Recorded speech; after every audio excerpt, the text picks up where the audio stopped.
Beauté na Valentine sur la grande découverte TV. Abonnez-vous, likez, partagez. Bande konangai challenge TikTokers, challenge Maheba yaba TikTokers vraiment.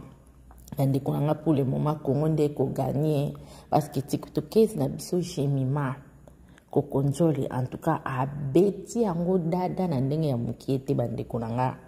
Abini alati ase maquillé photo eke zongi vraiment ba photo o bakangi bandeko to ebite ba pareil ni bakangeli ba photo wana parce que mwana akongenga ndeko na biso akongenga alati kitoko aningisi loketo en tout cas challenge wana eke kitoko na ba tiktokers nyonso pour le moment yende aza la championne et tout moni bandeko na mingi ya tiktokers ba poster ba sepeli bandeko ebele ba féliciter ye meteka tolo ba congolaise azalaka ka ndenge eza pasi po a féliciter moninga o asali eloko ya malamu ezalaka kaka ba félicitation moko de forme na ekeba mosusu po ozomona bazochula ebo eloko ezomona neza malamu no mona ki bandeko ya kochula bazanga te parmi ba congolais na ba congolaises eza na mingi o balinga jemima te basekie balobi akali yango bien te bacholie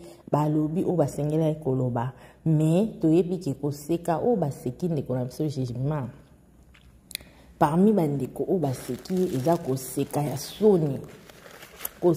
soni parce que pour le moment c'est Genima qui gagne. Et puis RDC les ont gagné.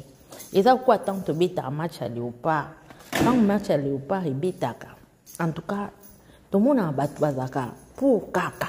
Pour Léopard. Et ça puis na ba mususu ba boya na ba ngana na soutenir bango te. Pour to pour la na biso kaka. Na soutenir na bango te. Chaque fois.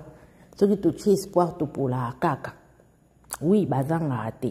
Ni mo pe to moni awa.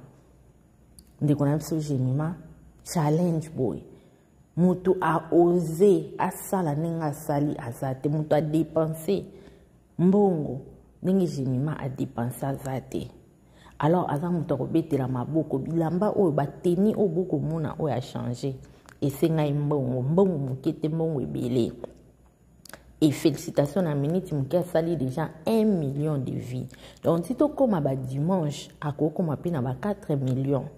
Alors, aza fille moko photo to féliciter parce qu'il y a beaucoup même courage wana ya ko salango asepeli si ba konzambo asepeli si ba congolais asepeli ba congolais na si na ba konzi kutu ba ko inviter ba ko sepela na ye parce que pour le moment ba tiktokers nyonso ba lali pour le moment jemima nda matia kei nango pe na world aken nango pe na botango ba bimisi wana to ebite babimisi na beauté bayoki bimisango wapi en tout cas bravo otolobaka Congo nde ezo gagner eza jemima te mutu gagner lokumu eza ya ye mais esengo eza ya biso ba congolais donc ba tiktok ezo boko seka moninga ola boseka ye ndenge boseka ye wana bino mpe bosala ba challenge totala bino po biso nyonso totalaka bato nyonso bana bachombo baotala. Pour le moment, il y a gagnante.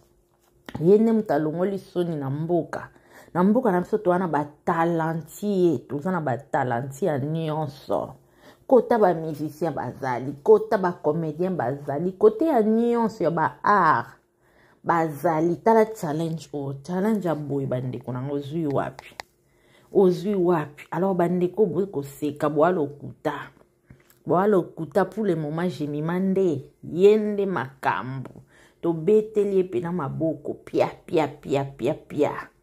asali eloko moko esimbi challenge moko ko esimbi kutu ya 100 microbes to moni place ya okakola ete ezate en tout cas totali jemima penza place ya koloba pina koto yo falaki na biso to ya kosala ba analyse en tout cas to moni te to zuite po biso ba konza analyse to ya kapena to vandi to boule boy mais koto penza pour le moment to zui na on te pour le moment réussite za non total pour le moment bandeko réussite eza nanu total pour na Jemima Kokonjoni. En tout cas, bravo, bravo, bravo, félicitations.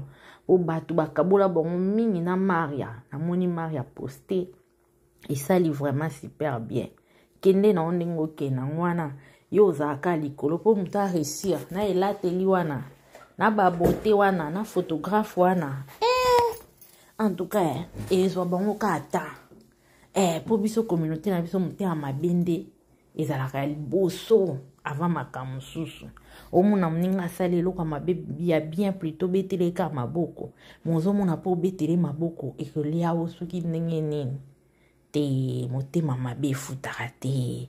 Jemima kena challenge kitoko o fale alobaka. Akena ngo pena petite sœur alia ngo pena na mino oka pena tafuni challenge oyo. En tout cas, attention, attention, ça va. Voilà, abonnez-vous, likez, partagez. Bisous, toka copier sa félicitation. Na oya biso congolaise, tiktokeuse, Jemima.